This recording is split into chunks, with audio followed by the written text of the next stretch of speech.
नमस्ते बच्चों आज मैं आपको पढ़ाने जा रही हूँ आपकी हिंदी की पाठ्य पुस्तक बाल महाभारत कथा के दूसरे पाठ के प्रश्नोत्तर। बच्चों इसमें बहुत ही अच्छे प्रश्नों को सम्मिलित किया गया है, इसलिए हमारे वीडियो को पूरा जरूर देखें। तो बच्चों शुरू करते हैं हम अपना पहला क्वेश्चन। राजा शांतनु क्यों प्रसन्न थे? इसका उत्तर है राजा शांतनु देवव्रत को पुत्र के रूप में पाकर प्रसन्न थे। दूसरा क्वेश्चन है राजा शांतनु ने यमुना तट पर क्या देखा?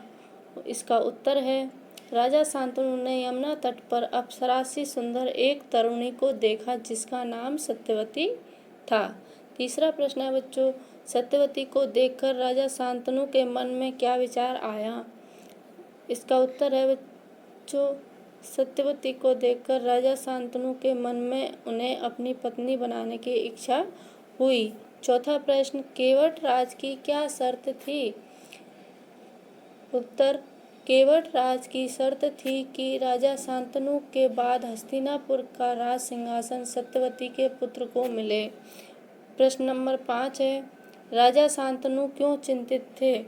उत्तर है राजा शांतनु इसलिए चिंतित थे क्योंकि वह सत्यवती से विवाह करना चाहते थे, पर सत्यवती के पिता केवट राज ने जो शर्त रखी वो अनुचित थी। अगला प्रश्न है, देवव्रत को पिता शांतनु के चिंतित होने का कारण किस प्रकार पता चला? उत्तर है देवव्रत को पिता शांतनु के चिंतित होने का कारण उनके सारथी से पूछताछ करने से पता चला। अगला प्रश्न है, देवव्रत का नाम भीष्म क्यों पड़ा? उत्तर, देवव्रत का नाम भीष्म इसलिए पड़ा क्योंकि उन्होंने आजन्म ब्रह्मचारी रहने की कठोर प्रतिज्ञा की थी। प्रश्न नंबर 8 है, सत्यवती और शांतनु के कितने पुत्र हुए? तो इसका उत्तर है बच्चों, सत्यवती और शांतनु के 2 पुत्र हुए, चित्रांगद और विचित्रवीर। अगला प्रश्न है बच्चों, राजा शांतनु के बाद कौन हस्तिनापुर के सिंहासन पर बैठा?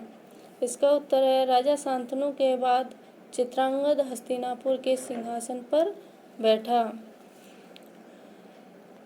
अगला प्रश्न है, चित्रांगद के युद्ध में मारे जाने के बाद हस्तिनापुर की राजगद्दी किसे दी गई?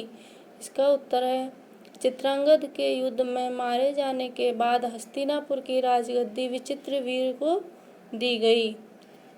अब अगला प्रश्न है, विचित्रवीर की कितनी रानियां थीं और उनके नाम क्या थे? तो विचित्रवीर की 2 रानियां थी, अंबिका और अंबालिका।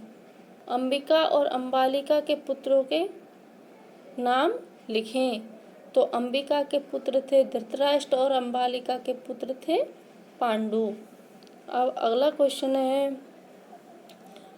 किसने किससे कहा मेरे पिता मल्लाहों के सरदार हैं,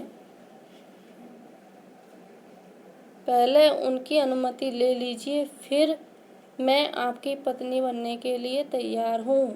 सत्यवती ने राजा शांतनु से कहा।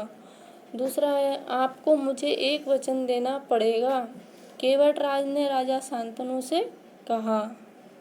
जो मांगोगे दूंगा, यदि वह मेरे लिए अनुचित ना हो। तो यह राजा शांतनु ने केवट राज से कहा। तो बच्चों आपको हमारा वीडियो कैसा लगा हमें कमेंट बॉक्स में कमेंट करके बताएं, और बच्चों प्लीज़ चैनल को सब्सक्राइब करना ना भूलें। धन्यवाद।